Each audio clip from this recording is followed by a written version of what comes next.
नारी किसी भी जाति की हो, चाहे वो ब्राह्मण जाति की हो, चाहे वो क्षत्रिय जाति की हो, चाहे वो वैश्य जाति की हो, चाहे वो शूद्र जाति की हो, गोस्वामी तुलसीदास जी ने उसमें कोई फर्क नहीं करा। सारी नारियों से उनका बैर था, तो सबके लिए लिख दिया। अब वो नारी जो बड़े चाव से सुंदरकांड का पाठ पढ़ती है, गा गा बजा जा के, उसको ये समझ में नहीं आ रहा है इतना पढ़े लिखने के बाद भी कि ये चौपाई तो मेरे ही से लाभ मिलेगा। मैं आपको ये नहीं कह रहा अपने इस मंच के माध्यम से, वक्तव्य के माध्यम से, कि अब मेरे कहने से आप जब बौद्ध बन जाना, बौद्ध धर्म अपना लेना। अगर मेरे कहने से आप बौद्ध बन भी गए तो कोई फायदा होने वाला नहीं है, क्योंकि आप उस मार्ग पर नहीं चल पाओगे। अच्छा होगा कि आप स्वयं से निर्णय लें, क्या अच्छा है क्या बुरा है। किसी के कहने में आकर ना आप हिंदू बने, ना मुसलमान बने, ना बौद्ध बने। आप पूरी तरह से मात्र 21 साल की उम्र में उसने इतनी बड़ी अच्छी किताब लिखी, और फांसी के फंदे को चूमते वक्त भी जेलर ने उससे बार बार कहा कि ईश्वर में आस्था रख, प्रार्थना कर ले, तेरा कुछ दर्द कम हो जाएगा, तुझे सुख की अनुभूति होगी। लेकिन नहीं, उसने बोला कि मैं स्वार्थी नहीं हो सकता, मैं अपने लालच में आकर अपने जीवन को बचाने के लिए मैं उस ईश्वर को नहीं मान सकता जिस ईश्वर के रहते हुए इस देश में अकाल पड़ते हैं, लोग भूख से मरते हैं, नाना प्रकार की बीमारियों से ग्रस्त रहते हैं। ये तार्किकता है, ये वैज्ञानिकता है, ये महान मान रही है। जब मोदी जी को चीन आंख दिखाता है, पाकिस्तान आंख दिखाता है, जब मोदी जी किस विचार पर चलते हैं? क्या वो भगवान बुद्ध के विचार पर नहीं चलते हैं?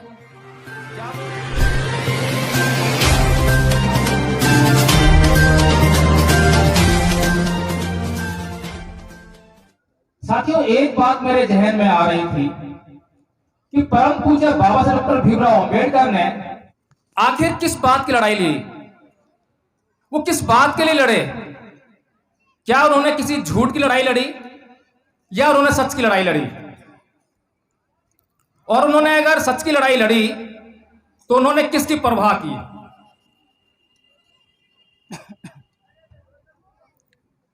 साथियों, परम पूज्य बाबा साहब डॉक्टर भीमराव अंबेडकर ने अपनी जिंदगी में समाज सुधार का मतलब होता है कि जो समाज है उसकी कुछ मान्यताएं हैं, कुछ परंपराएं हैं, वह अपनी कुछ सोच बना के रखता है, उस पर चलने का प्रयास कर रहा है। उसमें कहीं गड़बड़ी है, कुछ त्रुटियां हैं, कुछ कमियां हैं जिनको सुधारे जाने की आवश्यकता है। कुछ लोग उस पर चिंतन मनन करते हैं कि हाँ, सुधार की गुंजाइश है, लेकिन क्योंकि पूरा समाज उन परंपराओं का निर्वहन कर रहा होता है, उन बातों को मान रहा होता है, उन रूढ़ियों पर चल रहा होता है, तो अधिकतर लोगों की हिम्मत नहीं पड़ती है, यह जानते हुए भी कि वे परंपराएं गलत हैं, वे रूढ़ियां सही नहीं हैं, ये मार्ग ठीक नहीं है। लेकिन जो समाज सुधारक होते हैं वो इस बात की परवाह नहीं करते कि वो समाज उनको क्या कहेगा, उनके साथ कैसा व्यवहार करेगा, उनको मारेगा पीटेगा या क्या करेगा। तो इसी प्रकार से जो परम पूज्य बाबा साहब डॉक्टर भीमराव अंबेडकर की अगर हम बात करें, आज उनका हम जन्मदिन मना रहे हैं, और जन्मदिन मनाते समय अगर हम उनकी बात पूरी सच्चाई और ईमानदारी से ना करें तो उनके जन्मदिन को मनाना व्यर्थ जाएगा। उनके त्याग, बलिदान और कुर्बानी की बातें आपने बहुत सुनी होंगी, और इस देश में किसी को उनकी कुर्बानी की, उनके त्याग की, उनके बलिदान की, उनके ऊपर होने वाले अत्याचारों की बात करने से कोई गुरेज नहीं है। किसी को कोई फर्क नहीं पड़ता कि आप उनकी बात करें या ना करें, लेकिन कुछ लोगों को बहुत फर्क पड़ता है जब उनकी उन बातों को किया जाता है जिससे इस देश के लोगों की रूह हिलने लगती है, उनका जमीर चिल्लाने लगता है, एकाएक वो सोचने पर मजबूर होते हैं कि ये क्या हुआ। ऐसा ही एक डिसीजन परम पूज्य बाबा साहब डॉक्टर भीमराव अंबेडकर ने लिया, और जो बात मैं बोलूंगा पूरी सत्यता के साथ बोलूंगा, प्रमाण के साथ बोलूंगा, वो मेरे खिलाफ कर सकते हैं। परम पूज्य बाबा साहब डॉक्टर भीमराव अंबेडकर ने 13 अक्टूबर सन 1935 को येवला की भूमि से, इसी तरह का मंच था, सामने लाखों की भीड़ थी, वहां पर एक घोषणा की कि मैं हिंदू धर्म में पैदा हुआ, ये मेरे बस की बात नहीं थी, लेकिन मैं हिंदू मरूंगा नहीं। ये घोषणा बड़ी महत्वपूर्ण थी। अभी तक ऐसी घोषणा किसी ने नहीं की थी। जो भी अत्याचार हो रहे थे, समाज उनको सहन करने के लिए मजबूर था। ऐसा नहीं है कि परम पूज्य बाबा साहेब डॉक्टर भीमराव अंबेडकर के ऊपर पहली बार कोई धार्मिक रूप से अत्याचार हुए हों। पूरे समाज के ऊपर हजारों सालों से वो धर्म के आधार पर अत्याचार हो रहे थे। बहुत से लोगों ने सोचा होगा कि ये धार्मिक अत्याचार है, ये धार्मिक तानाशाही है, लेकिन मैंने कहा कि समाज सुधार के बारे में बहुत से लोग सोचते हैं कि ये गलत हो रहा है, लेकिन कदम कोई नहीं उठा पाता, और जो कदम उठाता है वही समाज बदलने का काम करता है। तो परम पूज्य बाबा साहब डॉक्टर भीमराव अंबेडकर ने सन 1935 को यह घोषणा की, जबकि अत्याचार कब से हो रहे थे उनके ऊपर? बचपन से ही अत्याचार शुरू हो गए थे। जब वे नाई के पास अपने बाल कटाने के लिए गए, जो नाई भैंस के बाल काट रहा था, उस नाई ने बाबा साहेब अंबेडकर के बाल काटने से इनकार कर दिया। उसने कहा कि अछूत तू यहां से भाग जा, मैं तेरे बाल नहीं काटूंगा। तो बाबा साहेब डॉक्टर भीमराव अंबेडकर बचपन से बड़े तार्किक थे। उन्होंने पूछा कि भाई आप भैंस के बाल काट सकते हो, तो मेरे बाल काटने में क्या बुराई है? लेकिन वो नाई बहुत रूढ़िवादी था। उसने बड़ी कट्टरता के साथ में जवाब दिया और वहां से भीम को भगा दिया। उसके बाद जब भीम स्कूल गया, तो स्कूल में अंदर बैठकर शिक्षा लेने का अधिकार उसे वंचित कर दिया। उससे स्कूल के जो कंपाउंड में जो नल था या घड़ा था, उससे पानी पीने की सीधे उसको इजाजत नहीं थी। वहां पर चपरासी आएगा, चपरासी ऊपर से पानी डालेगा तो भीम पानी पी पाएगा, चाहे वो मई जून की चिलचिलाती गर्मियां क्यों ना हो, जिसमें कि प्यास को बर्दाश्त करना बड़ा मुश्किल होता है। यह अत्याचार भी भीम के ऊपर हुआ। जब डॉक्टर भीमराव अंबेडकर विदेशों में जाकर बड़ी बड़ी डिग्रियां लेकर भारत में आ गए, ऐसी डिग्रियां जिनको कोई भी व्यक्ति ले तो पूरी दुनिया में वह सम्मान का पात्र बन जाता है, उसे बड़ी बड़ी हस्तियों से बधाइयां मिलती हैं। लेकिन जब परम पूज्य बाबा साहब डॉक्टर भीमराव अंबेडकर जिस छात्रवृत्ति के आधार पर विदेशों में शिक्षा लेने के लिए गए थे, उसका बदला चुकाने के लिए जब बड़ौदा रियासत में नौकरी करने के लिए गए, तब उन्हें वहां भी अछूत होने के कारण नौकरी नहीं करने दी गई। जो कर्ज उन्होंने बड़ौदा रियासत से लिया था, उसको चुकाने नहीं दिया। जब मैं ये बात सोचता हूं तो मैं स्वयं ये सोचने पर मजबूर हो जाता हूं, ये जो बचपन से जो अत्याचार हो रहे थे, तब से डॉक्टर भीमराव अंबेडकर ने हिंदू धर्म को क्यों नहीं छोड़ा? 1935 में यह घोषणा क्यों की? और ये जो अत्याचार हो रहे थे, ये अत्याचार कौन कर रहा था? क्या इस देश के मुसलमान ये अत्याचार डॉक्टर भीमराव अंबेडकर पर कर रहे थे? ईसाई कर रहे थे? विदेशी कर रहे थे? आखिर कर कौन रहा था? वो इसी देश के उन्हीं के धर्म के भाई हिंदू लोग ही कर रहे थे ना। अब मैं ये सोचने पे और मजबूर होता हूं कि जब वो अपने ही धर्म के भाई के साथ में ऐसे अत्याचार कर रहे थे, तो वे अत्याचार कर क्यों रहे थे? उन्हें ये अत्याचार करने की इजाजत किसने दी? किसी ने उनको रोका क्यों नहीं? रोकता कौन? इजाजत कहां से मिली? इजाजत मिली धर्मशास्त्रों से। धर्मशास्त्र जिनके आधार पर इस समाज में हजारों सालों से अत्याचार होता आया। मुझे भी समझ में नहीं आ रही थी कि धर्मशास्त्र ऐसा कैसे कह सकते हैं। सभी धर्म समान हैं, वो तो अच्छी अच्छी बातें करते हैं, धार्मिक होना तो अच्छी बात है, जो धार्मिक प्रवृत्ति के लोग होते हैं बहुत अच्छे होते हैं। लेकिन मुझे अचंभा हुआ जब मैंने रामायण पढ़ी, जब मैंने तुलसीदास की रामायण पढ़ी, तो उसमें चौपाई आती है कि ढोल सुत पशु गवार और नारी, ये सकल ताड़ना के अधिकारी। एक जगह कहीं पर चर्चा हो रही थी, थोड़ी सी बहस हो गई। एक पढ़ी लिखी महिला वो बहस करने लगी कि आपको इसका मतलब नहीं मालूम है। मैंने कहा ठीक है, तो आप बता दीजिए। वो कहती है कि ताड़ना का मतलब मारना पीटना नहीं होता, लताड़ना नहीं होता। ताड़ना का मतलब होता है शिक्षा करना, शिक्षित करना, शिक्षा देना। तो मैंने उससे पूछा कि ये सिर्फ इन्हीं लोगों को शिक्षित करना उद्देश्य था, बाकी लोगों को भी छोड़ दिया?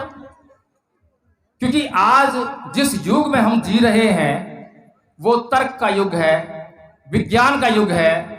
लोग आज सोचने लगे हैं। तो जब ये प्रश्न करते हैं तो उसका जवाब देना भी, जो उन चौपाइयों को आज भी बड़े चाव से पढ़ रहे हैं, तो उनको उसका जवाब ही खोजना था। इसीलिए उन्होंने ताड़ना को बदल दिया शिक्षा देने में।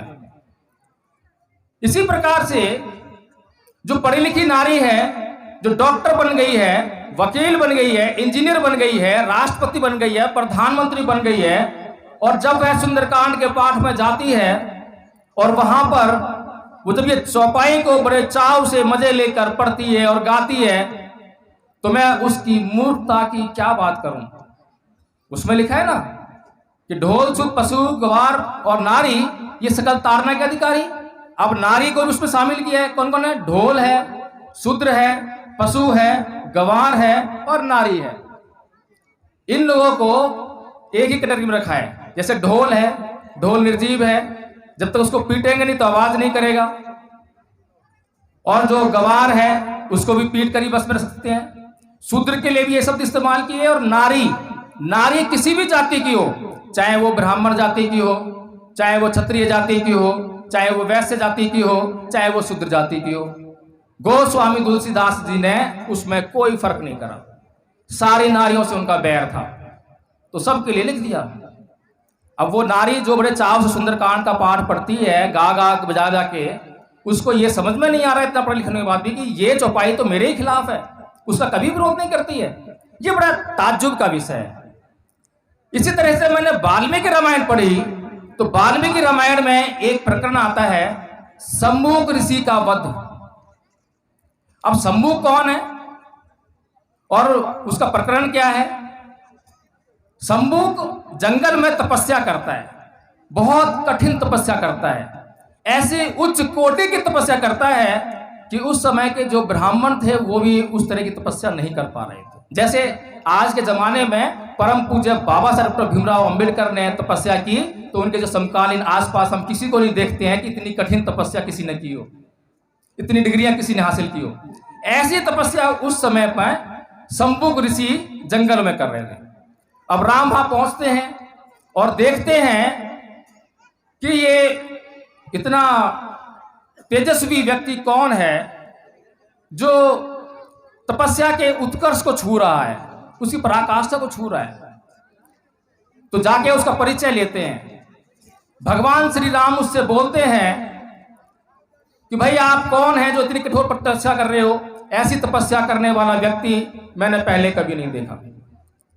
आप किस जाति से हो, किस गोत्र से हो, कृपया अपना परिचय दें। क्या पूछ रहे हैं वो? मैं अपने से कुछ नहीं बोल रहा हूं, इस बात को ध्यान रखें। मैं जो बोल रहा हूं वो वाल्मीकि रामायण से बोल रहा हूं, और वाल्मीकि रामायण हर किसी के लिए उपलब्ध है, अभी वो बैन नहीं हुई है। तो वो भगवान श्री राम क्या पूछ रहे हैं शंभुक ऋषि से कि भाई आपकी जाति कौन सी है? जाति पूछ रहे हैं। क्यों पूछ रहे हैं?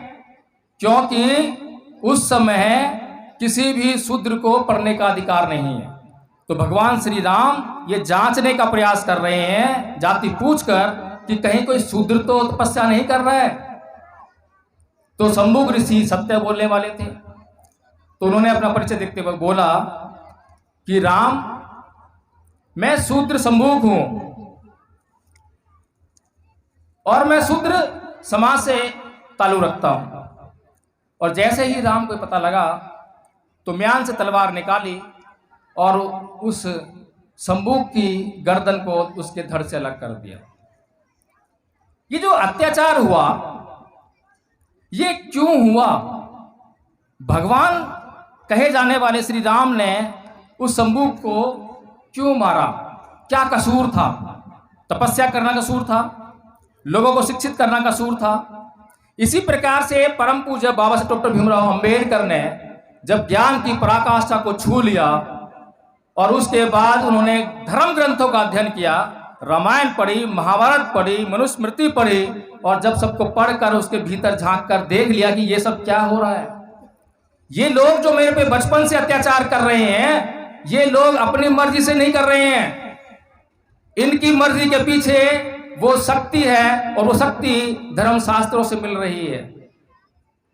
तो उन्होंने सबसे पहले तो उसको अत्याचार को धार्मिक रूप समझते हुए 1935 में ये घोषणा की कि मैं हिंदू धर्म में पैदा हुआ, ये मेरे बस की बात नहीं थी, लेकिन मैं हिंदू धर्म में मरूंगा नहीं। उससे पहले उन्होंने 25 दिसंबर 1927 को मनुस्मृति का दहन किया था, मनुस्मृति को जलाया था। वो किस लिए? अभी हमने नवरात्रे देखे, नवरात्रे गए हैं, उसमें मांस को लेकर बड़ी गर्मा गर्म बहस हुई। बहुत से लोगों ने मांस को बेचने पे प्रतिबंध लगाने का प्रयास किया। अब सोचने वाली बात यह है, क्या मनुस्मृति हिंदुओं को मांस खाने के लिए मना करती है? लेकिन समस्या यह है कि यहाँ पर कितने हिंदू लोग बैठे हुए हैं जो अपने धर्म ग्रंथों को उन्होंने पढ़ा है। अगर हम पढ़ेंगे नहीं तो उसके भीतर क्या लिखा है हम कैसे जानेंगे? अब मनुस्मृति हिंदुओं को यह बताने का काम करती है कि मांस किसका खाना चाहिए, कैसे खाना चाहिए, यज्ञ करना चाहिए, मंत्र पढ़ना चाहिए, वगैरह वगैरह। और अभी नवरात्रे सिर्फ 9 दिन के लिए, कुछ ही समय के लिए लोगों ने मांस नहीं खाया, और जैसे ही नवरात्रे खत्म होंगे उसी मांस पर यही लोग टूट कर पड़ेंगे। ये कैसा धर्म है, ये कैसी संस्कृति है? अगर मांस खाना बंद करना है तो उसके पीछे आपका ध्येय होना चाहिए कि मैं किसी पशु की हत्या के पक्ष में नहीं हूं और मैं आजीवन मांस नहीं खाऊंगा, क्योंकि मैं किसी प्राणी की बलि नहीं दे सकता, मैं उसका जीवन नहीं ले सकता। तो इन सब बातों को सोचकर, समझकर, जानकर कि बचपन से जो अत्याचार मेरे ऊपर हुए वो इस कारण से हुए, इसीलिए परम पूज्य बाबा साहब डॉक्टर भीमराव अंबेडकर ने 13 अक्टूबर 1935 को येवला की भूमि से यह घोषणा कर दी। लेकिन उसके बाद जो धर्म अपनाया उन्होंने, बौद्ध धर्म अपनाया, सभी लोग जानते होंगे, किसी छुपी हुई बात नहीं है। 14 अक्टूबर सन 1956 को, ठीक 21 साल बाद, परम पूज्य बाबा साहब डॉक्टर भीमराव अंबेडकर नागपुर की दीक्षा भूमि से लाखों लोगों के उपस्थिति में और लाखों लोगों के साथ धर्म परिवर्तन करते हैं। आज तो धर्म परिवर्तन का मतलब सिर्फ ग्रुप का परिवर्तन है, संप्रदाय का परिवर्तन है, वेशभूषा का परिवर्तन है, बाल कैसे रखने चाहिए उसका परिवर्तन हो जाता है, दाढ़ी रखनी है या नहीं रखनी है, कैसे कपड़े पहनने हैं, मैं मुसलमान तो मेरा परिधान ऐसा होना चाहिए, मंदिर और मस्जिद का परिवर्तन हो जाता है। लेकिन धर्म परिवर्तन क्या वास्तव में ये है? क्या वास्तव में ये धर्म परिवर्तन है? नहीं, धर्म परिवर्तन है स्वभाव में परिवर्तन। मैं हिंदू से मुसलमान बन गया, लेकिन मैं हिंदू रहते भी गलत काम करता था, क्रोध करता था, हत्या करता था, व्यभिचार करता था, नशा करता था, और मैं मुसलमान बनने पर भी वही सब कर रहा हूं। तो मेरा धर्म परिवर्तन का क्या फायदा? मैंने सिर्फ मंदिर मस्जिद बदले हैं, स्वभाव नहीं बदला है। तो बाबा साहब डॉक्टर भीमराव अंबेडकर ने जब धर्म परिवर्तन किया तो उन्होंने 5 शील ग्रहण किए। 5 शील के आधार पर अपना पूरा जीवन वैसे भी जीते आए थे और उसके बाद और धर्मता साथ जिए। तो असली धर्म परिवर्तन ये है। आज भी हम देखते हैं कि परम पूज्य बाबा साहब डॉक्टर भीमराव अंबेडकर के अनुसरण करने वाले लोग उनका अनुसरण करते हुए बौद्ध धर्म अपना लेते हैं, अपने नाम के आगे बौद्ध लिख देते हैं, लेकिन उनके स्वभाव में किसी प्रकार का परिवर्तन नहीं है। जो बातें बुद्ध ने उनके भले के लिए बताई उन पर कोई उनका वो जोर नहीं है। अब यहां पर जिस प्रकार से मैंने आप लोगों को कि बाबा साहब डॉक्टर भीमराव अंबेडकर ने हिंदू धर्म को छोड़ा, क्यों छोड़ा, उस पर प्रकाश डाला, इसी प्रकार से जब बाबा साहब डॉक्टर भीमराव अंबेडकर ने हिंदू धर्म को छोड़ा तो सारी दुनिया को मालूम पड़ गया कि अब परम पूज्य बाबा साहब डॉक्टर भीमराव अंबेडकर किसी दूसरे धर्म को अपनाएंगे। ये बात तय हो गई, क्योंकि बाबा साहब डॉक्टर भीमराव अंबेडकर बचपन से ही धार्मिक प्रवृत्ति के आदमी थे। और कार्ल मार्क्स ने जो कहा था कि धर्म अफीम का नशा है, उस बात से बाबा साहेब इत्तेफाक नहीं रखते थे, क्योंकि बाबा साहेब व्यक्ति के जीवन के विकास के लिए नैतिक मूल्यों को जरूरी समझते थे, और नैतिक मूल्यों की स्थापना धर्म के बगैर नहीं हो सकती है। इसीलिए उन्हें 21 साल लगे। अगर आज आपको मुझे धर्म परिवर्तन करना हो तो ज्यादा देर ना लगेगी। मैं अभी कितने ही लोगों को जानता हूं जिन लोगों ने आज निर्णय लिया कि मुझे धर्म परिवर्तन करना है, तो कल ही मंदिर मस्जिद में जाकर धर्म परिवर्तन हो जाता है। मुश्किल से 1 दिन लगता है, 1 घंटे में भी हो जाता है। बहुत से लोग ऐसे हैं, जैसे कि अमेरिका में एक बॉक्सर था, उसका नाम मैं नहीं जान रहा, तो गोरे काले का जो भेद था उसके कारण परेशान होकर उसने इस्लाम धर्म कबूल कर लिया। कितना समय लगा उसको, लेकिन बाबा साहेब को 21 साल लगे। 21 साल किस लिए लगे, इस बात पर चिंतन मनन करना बहुत जरूरी है।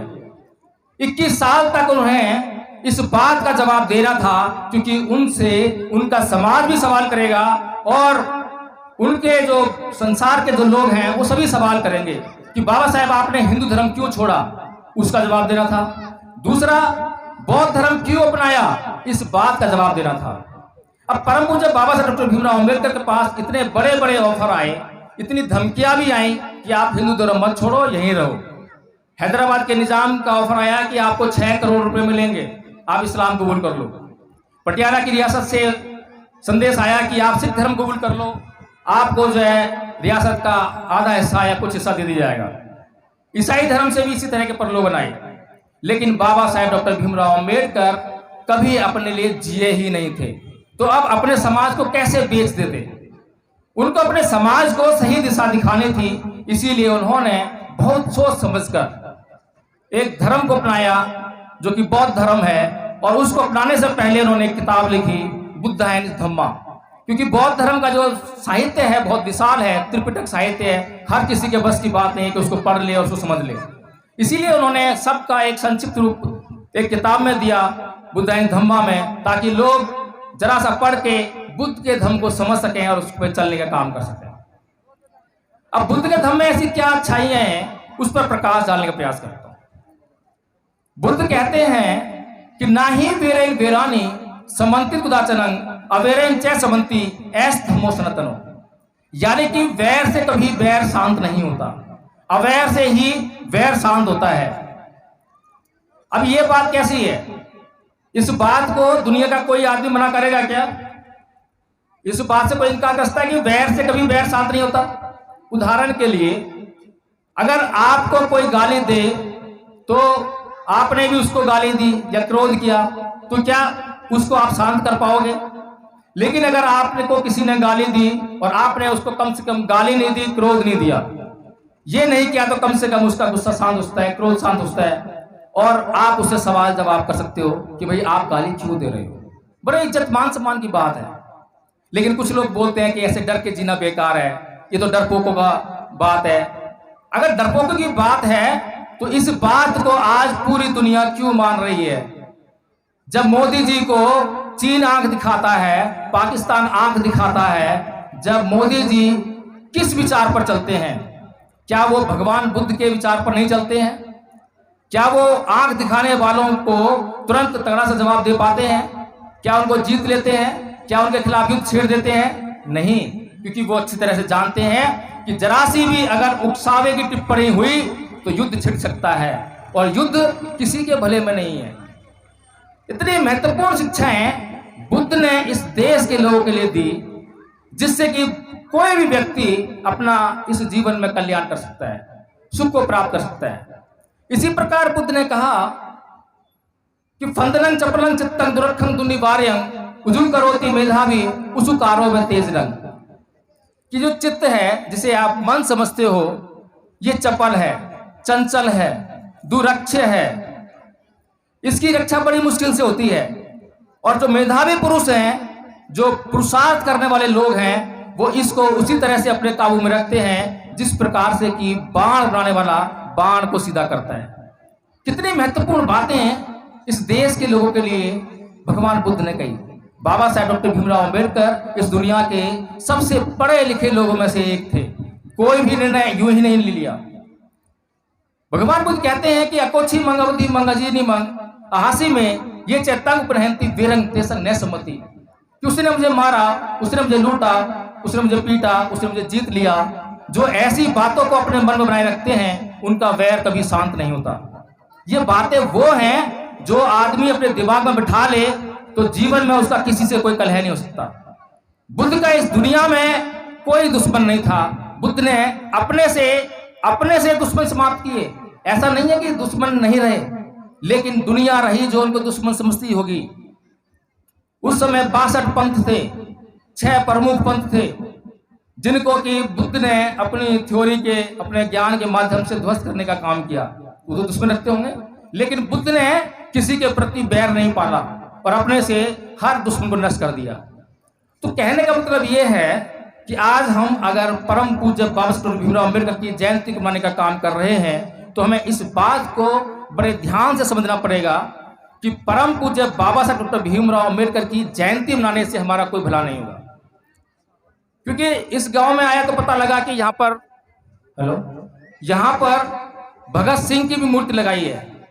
अब भगत सिंह की मूर्ति, भगत सिंह और बाबा साहेब की तस्वीरें लगाने का निर्णय तो केजरीवाल सरकार ने पंजाब में और दिल्ली में भी लिया है, लेकिन भगत सिंह को बताने का निर्णय कौन लेगा? बाबा साहेब को बताने का कौन निर्णय लेगा? उनके बारे में बताने की बात कौन करेगा? भगत सिंह के बारे में आप क्या जानते हैं? मैं नास्तिक क्यों हूं, ये किताब किसने लिखी, ये कितने लोग जानते हैं? भगत सिंह नास्तिक क्यों बना? मात्र 21 साल की उम्र में उसने इतनी बड़ी अच्छी किताब लिखी और फांसी के फंदे को चूमते वक्त भी जेलर ने उससे बार बार कहा कि ईश्वर में आस्था रख, प्रार्थना कर ले, तेरा कुछ दर्द कम हो जाएगा, तुझे सुख की अनुभूति होगी। लेकिन नहीं, उसने बोला कि मैं स्वार्थी नहीं हो सकता, मैं अपने लालच में आकर अपने जीवन को बचाने के लिए मैं उस ईश्वर को नहीं मान सकता जिस ईश्वर के रहते हुए इस देश में अकाल पड़ते हैं, लोग भूख से मरते हैं, नाना प्रकार की बीमारियों से ग्रस्त रहते हैं। ये तार्किकता है, ये वैज्ञानिकता है, ये महान पुरुष थे। इनको समझने का काम हम करेंगे और उसको अपने जीवन में हम ढालने का प्रयास करेंगे। इन महापुरुषों की जयंती को मनाने का हमारे जीवन में कोई बड़ा लाभ नहीं है। लाभ है तो उनके बताए हुए मार्ग पर चलने से लाभ मिलेगा। मैं आपको ये नहीं कह रहा अपने इस मंच के माध्यम से, अपने वक्तव्य के माध्यम से, कि अब मेरे कहने से आप जब बौद्ध बन जाना, बौद्ध धर्म अपना लेना। अगर मेरे कहने से आप बौद्ध बन भी गए तो कोई फायदा होने वाला नहीं है, क्योंकि आप उस मार्ग पर नहीं चल पाओगे। अच्छा होगा कि आप स्वयं से निर्णय लें क्या अच्छा है क्या बुरा है। किसी के कहने में आकर ना आप हिंदू बने, ना मुसलमान बने, ना बौद्ध बने, आप पूरी तरह से धार्मिक बने। बुद्ध ने धर्म की परिभाषा कहते हुए कहा था कि सब पापस्य अकरणं कुशलस्य उपसंपदा सचित्त प्रयोदपन्नं एतं बुद्धानुशासनं, कि सभी प्रकार के पाप कर्मों का ना करना, सभी प्रकार के पुण्य और अच्छे कर्मों का करना, और पाप और पुण्य के बीच के भेद को जानने के लिए अच्छे और सच्चे चित्त का निर्माण करना, यही धर्म है। हम अब तक धर्म किसको समझ रहे हैं? धूप बत्ती अगरबत्ती को करने से, घंटी बजाने से, इन्हीं सबको समझ रहे हैं। तो हमें समझना पड़ेगा कि धर्म क्या है और धर्म का हमारे जीवन में क्या उद्देश्य है। इसी साथ मैं अपनी बात को समाप्त करता हूँ। जय भीम, नमो बुद्धाय।